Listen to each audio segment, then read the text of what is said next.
Yeah, so that's Double Dragon 5 for the Atari Jaguar, and 64-bit interactive multimedia system. It's a great looking system, I have to say. I mean, I like how it looks, like, you know. But in my opinion, don't get Double Dragon 5, you know. It's just not great, and it's definitely not worth €50, you know. So like the reason why I got it is because I love Double Dragon, I love Double Dragon 2, and I thought this would be like them. I thought this would be like a Switch calling beat 'em up game, but it's not. So it's just a disappointment, but it's still playable, you know. And just the Atari Jaguar controller, like, you know, pretty good. Like, I mean, I like it, you know. It's it gets the job done, but I think it would have been great if they had shoulder buttons, you know, because the Super Nintendo had them now, you know. And these are overlays. Some games come with overlays, and the buttons underneath correspond to what's written on the overlay, you know. So yeah, I mean, it's just a shame that the Atari Jaguar didn't have great games, because if it had, it would have survived, you know. But it came out in 1992, 93, and was finished in what, 95. Just a huge failure and a fucking disaster for Atari, like, you know. Because the first thing is, it's not 64-bit. Well, this game certainly doesn't look 64-bit, you know. And it was going against the Sega Mega Drive and the Super Nintendo, both of which were only 16-bit machines. So, like, you know, Atari should have fucking made sure that the games look 64-bit, you know, but it's not. It's just unfortunate, you know. Yeah, that bird and all showed you information on the furs, which is interesting, you know. Now I haven't got a lot of games for the Atari Jaguar because, like I said, there's not that many great games for it, like, you know. But it does have some good games, and I'm gonna go over each one of them now in a minute. So, like, the Double Dragon 5 for the Atari Jaguar, in my opinion, pass on it. You know, it's definitely not worth €40. So yeah, unfortunately. So I'm gonna go into another game now. It's the power button. It takes has two controller parts, and we have it plugged in with RGB SCART, you know. So, like, in my opinion, get RGB SCART and plug it into your television. But make sure that you get a HDMI converter, because modern televisions don't have a SCART connection, which is fucking stupid. So you have to get a SCART to HDMI converter, you know. So keep that in mind, you know. That's if you want to use RGB, you know. The Atari Jaguar also has standard RF or AV cables, but if you want to get the best picture and sound, get a RGB SCART lead and get a HDMI converter, you know. Yeah, so that's Double Dragon 5. It's just not, it's good, but it's just nothing fucking special. So next time I'm going to show you is a fucking cannon fodder made by Virgin and Sensible Software. This was on the Sega Mega Drive and the Super Nintendo as well. So the gameplay is the same. It just doesn't look 64-bit. You press the power button, you know, and no signal, like, you know. So yeah, I mean, yeah, the cool thing about the Atari Jaguar is it won't start up, you know what I mean? Like, see, the light doesn't come on. So yeah, it'll turn on if there's a game inside it, like, you know. So that's Double Dragon 5. The Shadow Falls. Trade West did this one now, whereas Acclaim did the other Double Dragon games, you know. So yeah, just not great. It's not terrible, but it's not great. So if I was to give Double Dragon 5 for the Atari Jaguar a score out of 10, I'd give it a 4 out of 10. It's just terrible. It's just, in my opinion, no. So yeah. So next one is cannon fodder, you know. Yeah. Just put it in and see it starts up. Now, if you see a red screen like that, that means you have to take out the cartridge, blow on it, and put it in properly, you know. But the Jaguar has a cool startup sequence, you know.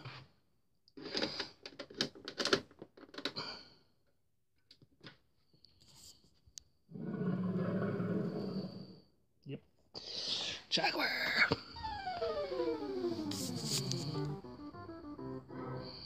It outputs at 720 or 1080p, you know, 60 hertz now, which is pretty cool, like, you know. PAL and so, yeah. So, licensed by Atari Corporation. Cannon fodder, you know. It's a top-down sort of game, sort of like Command and Conquer, sort of, you know. So this is actually a good game, you know. And if you are gonna get an Atari Jaguar, this is a game that I'd recommend getting for it, because it is a good game, like, you know. The Dome. It's going shooting all the enemy characters, you know.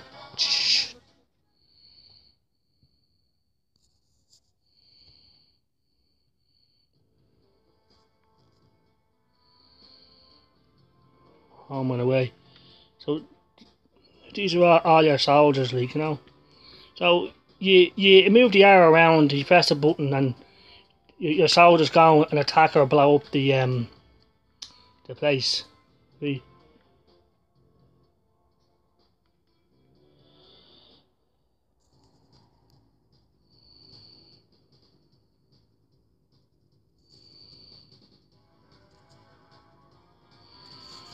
Kill all enemy, you know. Shh. Go for it. 13 recruits remain, you know.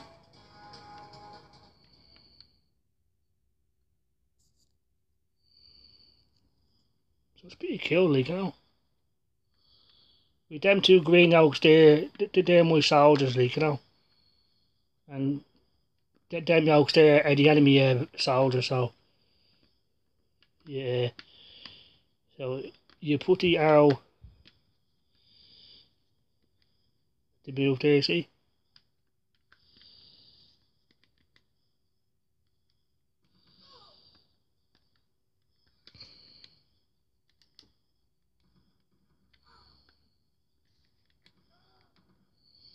Yeah.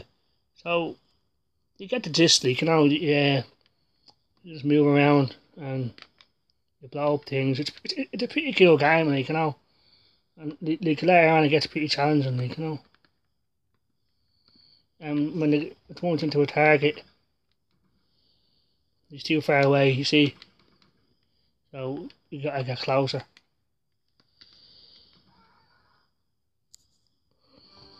Mission complete. So it's a pretty awesome game for the Atari Jaguar, and would recommend getting it, like, you know. Yeah, so like if the Atari Jaguar had more games like this, it'd probably last a bit longer. But like not a lot of companies support the Atari Jaguar. So yeah, so like a cannon fodder would highly recommend it, you know. It's way better than Double Dragon 5, you know. So for cannon fodder, like you see that's where the soldier died, and but like you lose soldiers and you get some back, so it's pretty cool, like, you know.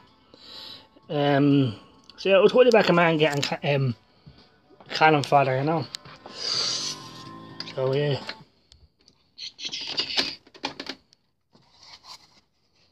Yeah, pretty cool. I have to say the Atari Jaguar is very reliable. Like, I've had mine nearly 6 years, and like, you know, there's nothing wrong with it, like, you know. So next game is Alien vs Predator, you know. Now, in my opinion, if you're thinking about getting an Atari Jaguar, this is a must. You know, this is one of the Atari Jaguar's best games, you know. It's a first-person shooter, and you can play as the alien, the marine, or the predator, you know, and they all have their own missions and weapons and stuff. So it's pretty cool. I love the way they have Atari engraved into the cartridges, you know. I like the Atari Jaguar despite it being a failure, because there are some good games, but it's just not enough, like, you know. And when I play this game, I always choose the Marine because he's got guns and all, and it just makes the game a bit easier. See, if the screen goes red, don't panic, you know, just turn it off, fucking blow on the cartridge, and then put it back in, like, you know. Yeah, it's just a shame that it was a failure, because I like the Jaguar, you know. But I've seen the Atari Jaguar showing up on people's worst console lists, you know. So yeah, that looks deadly on a big screen like this, like, you know. No, Alien vs Predator is one of the more expensive games for the Atari Jaguar. Like, we paid something like €80 to get it, you know. So yeah, I mean, it's pretty expensive. But in my opinion, if you're thinking about getting an Atari Jaguar, you should get this game because it's deadly. It's one of the best games on it. And this game shows off that the Atari Jaguar is more powerful than a Sega Mega Drive or a Super Nintendo. So you can select your game and you can save your progress right onto the cartridge, like, you know. And it's pretty cool. I always choose the Marine because it's just easier, you know. You see, you can choose the Alien, the Predator, or the Marine. But I always choose the Marine because he's got guns, and I just prefer it that way. Whereas the Predator has the blades, not the blades he has in his wrist, and he's got the shoulder cannon on.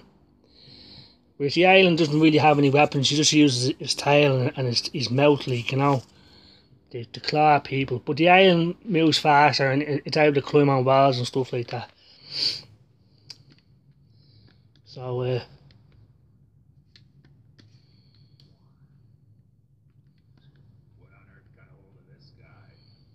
yeah, the Alien did. Yeah, so just shoot. Gotta open the door first.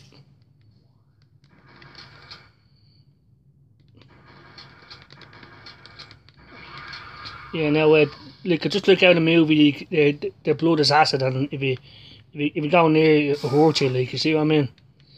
So yeah, so it's a pretty cool game. Now it shows its age, but you know, it's a great game in my opinion. And I haven't been able to beat it because it gets extremely hard, like, you know. And sometimes it gets a bit confusing trying to figure out where to go because everything looks the same. But it is a great game, in my opinion. There's no rating mate for me, you know.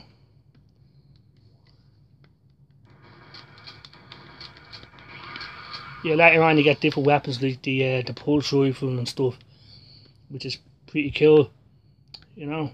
So yeah, you get the gist of Alien vs Predator. Would highly recommend it if you're getting an Atari Jaguar, but it is very expensive, you know. Yeah, so if the Jaguar had more games like this, it'd do a lot better. But it's just a shame.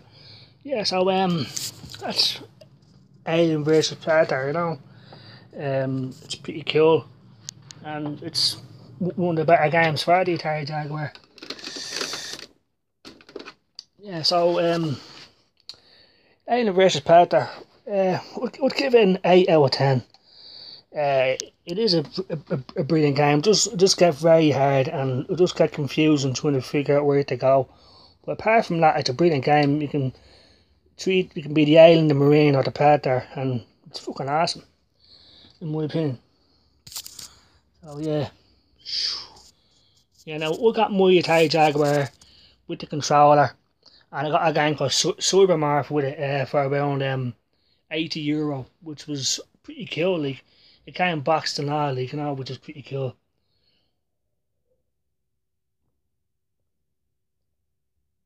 Now, back in the day when it first came out, in Ireland you couldn't get an Atari Jaguar. We never even heard of it. All you could get pretty much was a Super Nintendo, or Sega Mega Drive, or NES, you know. It wasn't until what, like 2005 that I even heard of the Atari Jaguar. So this is Cybermorph, the game that came with it. Yeah, I'll see you later. Thank you.